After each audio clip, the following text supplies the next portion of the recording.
Let's talk about change. Everything changes around us, and so is Xbox. Yeah, Xbox is not going to be the same ever again. Let's look into it. But before we look into it, let's check Iniba.com. They offer games for Xbox, PlayStation, Nintendo, and PC. And as always, they've got a ton of games on sale. You can grab Horizon Forbidden West for cheap, or Dragon's Dogma 2 as well. There's some games under 10 euros over here too, so let's check them out. And let's grab Dying Light. That's actually a great game, so why not? It's on Steam. So 582 buy now. Obviously, as always, you can add some more games to the cart. Assassin's Creed Odyssey, that's actually a great game too. So let's add it to the cart. Now proceed to checkout, and all you have to do now is just select a payment of your choice, and that's it. You're done, guys. So Iniba.com, you will find the link in the description of this video below. Okay, guys, so let's talk about the change. Yes, I mean, it's quite obvious. Everything changes around us, everything in our lives, politics, technology. Gaming industry changes too. It's evolving into something different. And for decades, we've been, we kind of got used to the gaming industry the way it is kind of right now.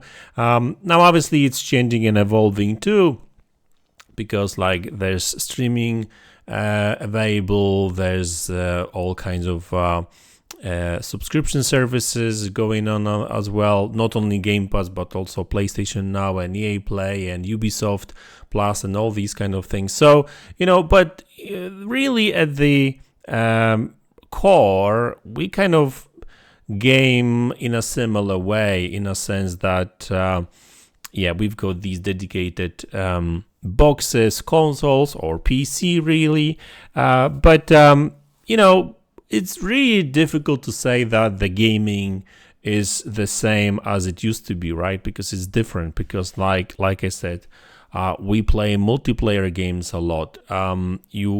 We buy games digitally. We can stream games, no problem there. Like there's multiple different companies offering that, right? And Netflix is getting into gaming. Gaming has become the biggest, one of the biggest industries out there. Like it's actually bigger than movies right now, right? So like, yeah, I mean, it's obvious that it will change as well, especially that more and more people getting into gaming. So back in the days when I was a kid, I'm 44 years old, so when over 30 years ago when I was a kid, gaming was considered to be for kids, really, right? I don't really remember anyone adult really playing games back then, but I mean, maybe a little bit here and there. Even my father, did 2 or 3 games, but he never was a gamer, if you know what I mean, right? That's different right now. Everyone plays games a lot of people play games. So, yeah, I mean, it is a little bit of a long introduction to what I really want to talk about today, which is Xbox, because Xbox is evolving into something totally different, right?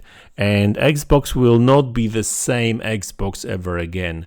I mean, you could argue that Nintendo is actually still good old Nintendo. You play Nintendo games pretty much the same way you used to do, right?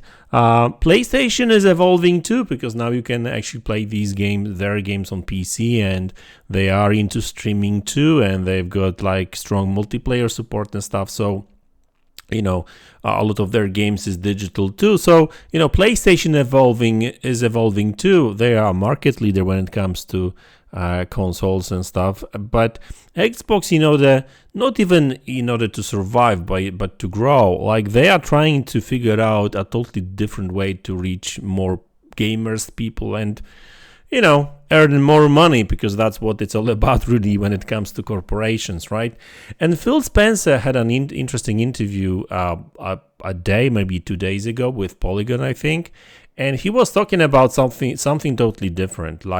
He was talking about opening up Xbox for different stores, which is a totally different approach to console gaming, really, right? Because like it's not nothing new when it comes to PC, right? On PC you've got Steam, which is a digital game store. You've got Epic, you've got EA Play, you've got Ubisoft Plus or Ubisoft Store, or you've got all kinds of different stores. You've got GOG, like pretty much every single bigger company has got a digital game store these days, right? So you can have 10 different stores on your desktop and use that to play games.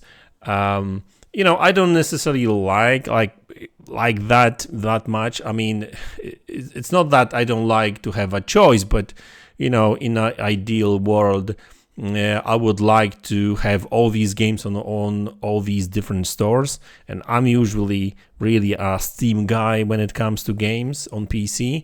So, but it's not always the case. Some games are not on Steam because they are other store exclusives, and so it's actually funny that sometimes we talk about exclusives matter only on consoles, but they exist on PC too. So they are still on PC, but if you've got a library of games on Steam and you really want to continue playing games on Steam because you've got friends there and whatever, right?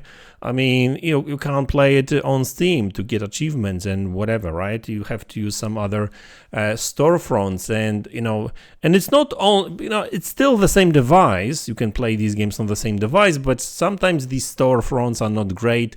They crash your computer and whatever. Like Steam, it just works basically, right?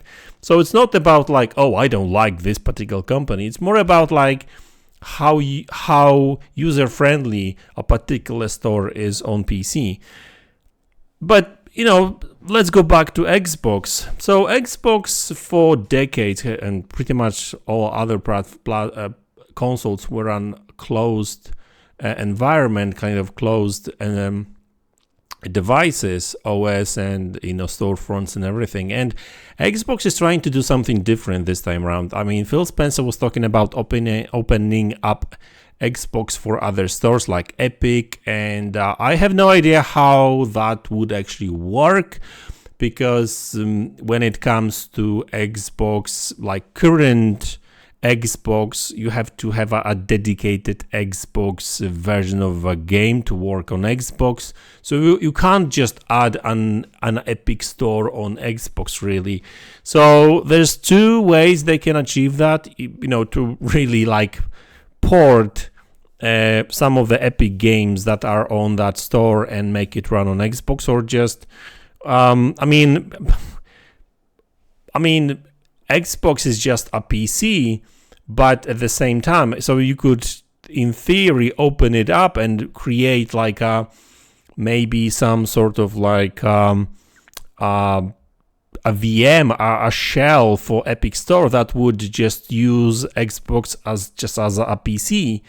But I'm not sure how that would actually work performance-wise. I mean, it's still a pretty capable console and everything, but I mean, games work on Steam, no problem there. So maybe that's the way they would like to do it, to just run it natively on not necessarily Xbox system per se, but some, I don't know, other version of Windows. That's possible for sure, right? But I don't know, listen, at the end of the day, we don't know, this is just Phil Spencer talking about opening up Xbox in some sort of way. And this is a totally different approach, because yes, we've heard about Xbox porting their games to PlayStation, for example, but allowing Steam games or Epic games on Xbox, that's another different story, because if you just allow somebody else store on your device, then you don't really control it. How Microsoft Xbox will make money on it, I have no idea. So there's, the problem with these corporations is that they do stuff for profit. So, it may sound great at first, like, oh, Steam on Xbox, great. Like, I would actually love that, right? But, there must be something there that will make Xbox money, because, like, what's the point of allowing Steam on Xbox if Microsoft won't make any money on it, right? So it's just like, my thoughts on it. So either way, Microsoft is really experimenting with Xbox big time right now, both like service-wise, like the whole ecosystem-wise, and now console-wise. Like, I mean, we don't really know what's going to happen with like future consoles. Me personally, I would just love Xbox to become more of a, let's make an Xbox branded PC, like, nicely done, just like. And make two of them, like a home console and a handheld, but just make them PCs. But the question is, how would that really benefit Xbox, right? Because at the end of the day, when they sell Xbox as a console currently, they are locking you into the ecosystem, right? Every single money transaction you make on Xbox benefits Microsoft. Allowing other stores just like that on Xbox or other platforms doesn't really work that way. So there must be some caveats to it, right? So, I wonder what these are. But, sooner or later, we're probably going to learn what's going on there. I don't actually mind, like, having this, opened Xbox ecosystem, right? Like, as long as I get Xbox Game Pass, which is great, that's tremendous value, great games, a lot of nice games.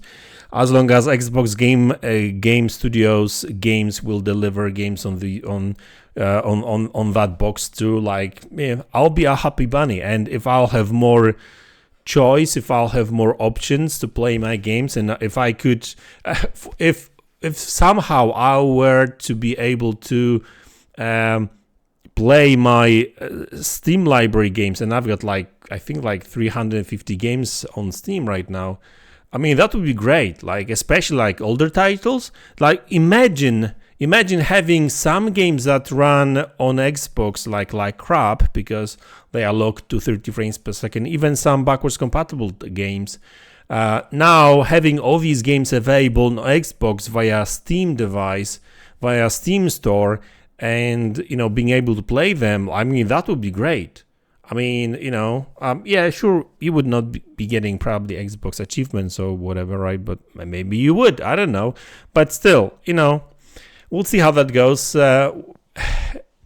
However you look at it, that Xbox is not going to be the same anymore. It's not just going to be a dedicated Xbox console with a closed environment store, and I don't know where they are going with this, but it sounds interesting. I'm actually very curious. I would love to know more, but the problem is that Phil Spencer is very vague about all these stuff, and that's actually a little bit annoying because, to be honest with you, I would rather them to make something first and then talk about it, rather than just, let's talk about, we've got this idea, but we don't really know whether that's going to work out or not. So yeah, but here it is. So I would rather them to actually work on something first, make that happen, make a deal with Epic, Steam, and whoever you want to make deals with, and open up Xbox and then announce it. Then we know what we're talking about, because right now it's just like,